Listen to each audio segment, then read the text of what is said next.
You keep falling for the same person, just wearing a different face each time.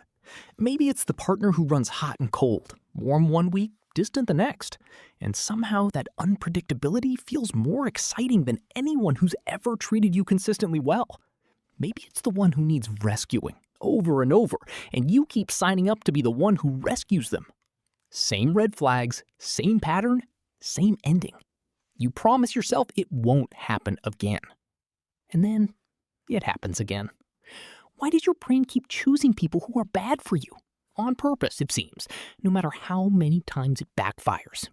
Turns out this isn't bad luck. It's not even really a choice. Your brain built a template for love a long time ago, and it's been quietly matching people against it ever since. Psychologist John Bowlby called this an internal working model, a blueprint for relationships formed in early childhood based on how your first caregivers treated you. If love growing up was warm and consistent, your blueprint expects that. If love was unpredictable, distant, or something you had to work for, your blueprint expects that instead. And here's the part that explains everything. Your brain isn't looking for people who are good for you. It's looking for people who feel familiar.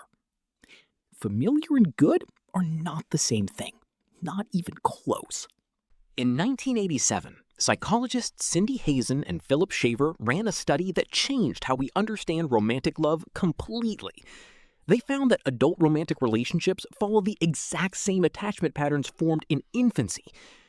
People who had anxious attachments as children grew into adults who chase partners who pull away.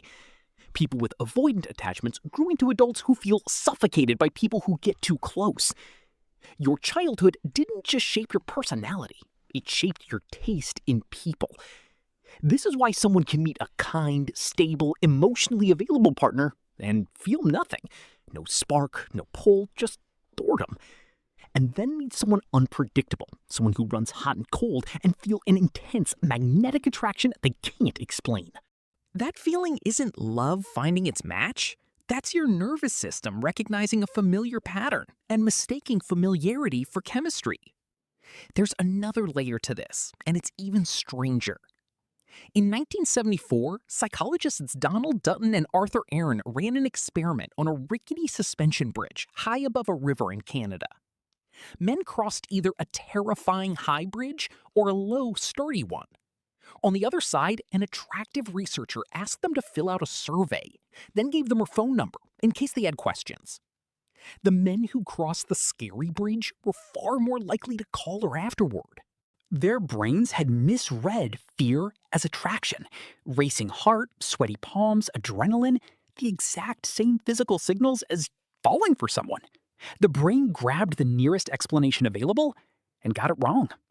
This is called misattribution of arousal, and it explains why chaos can feel like chemistry, why relationships full of anxiety, jealousy, and uncertainty can feel more intense than calm, secure ones. Your body is producing the exact same cocktail of stress chemicals either way, and your brain is doing its best to make sense of it in the moment. Anthropologist Helen Fisher studied the brains of people who were newly, intensely in love. She found something remarkable. The brain regions activated look almost identical to the brain regions activated by cocaine. Love isn't just an emotion, it's a motivational system built by evolution to make sure you pursue a mate relentlessly. It was never designed to make sure that mate is actually good for you. So you end up with a brain that rewards you for chasing the person who is hardest to get, or the hardest to keep, and calls that reward love. Sigmund Freud, more than a century ago, described something similar, which he called repetition compulsion, the tendency to unconsciously recreate painful patterns from childhood, not because we enjoy the pain, but because the pattern itself feels like unfinished business the mind is still trying to resolve. Modern psychologists don't use Freud's exact framework anymore, but the core observation held up remarkably well. People do return to familiar emotional environments, even harmful ones, again and again, often insisting each time that this person, this time, is different. And this isn't unique to any one culture.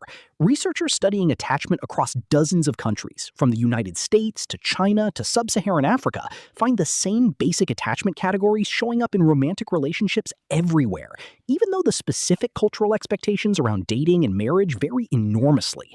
Whatever is driving this, it isn't a story we invented. It's something baked deep into how human bonding works.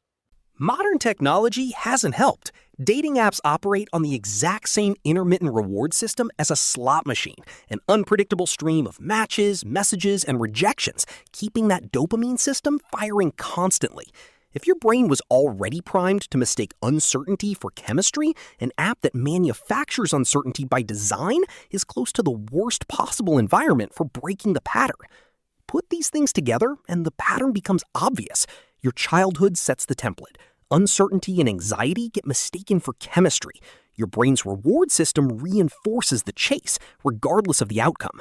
And the modern tools we use to find love are, if anything, tuned to make that chase even more addictive. Modern technology hasn't helped. Dating apps operate on the exact same unpredictable reward pattern that keeps people checking their phone over and over. An unpredictable stream of matches, messages, and rejections, keeping that dopamine system firing constantly. If your brain was already primed to mistake uncertainty for chemistry, an app that manufactures uncertainty by design is close to the worst possible environment for breaking the pattern.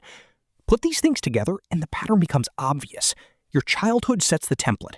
Uncertainty and anxiety get mistaken for chemistry. Your brain's reward system reinforces the chase regardless of the outcome.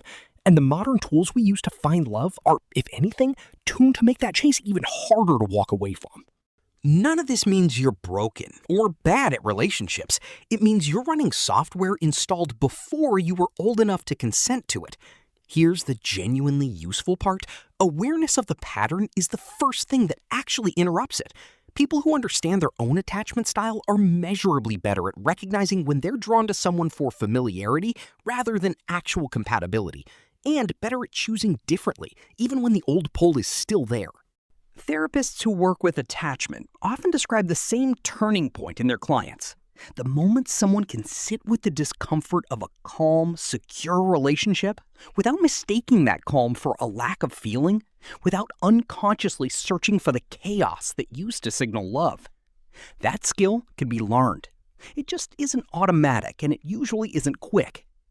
Honestly, I think the hardest relationship advice to hear is also the truest one. If someone feels like home, and home was never actually safe, that feeling isn't a sign you found the right person. It might just be a sign you found a familiar one. Next time you feel that unmistakable, magnetic, can't eat, can't sleep pull toward someone, ask yourself one question before anything else. Is this attraction, or is this just your nervous system recognizing an old, familiar shape in the dark?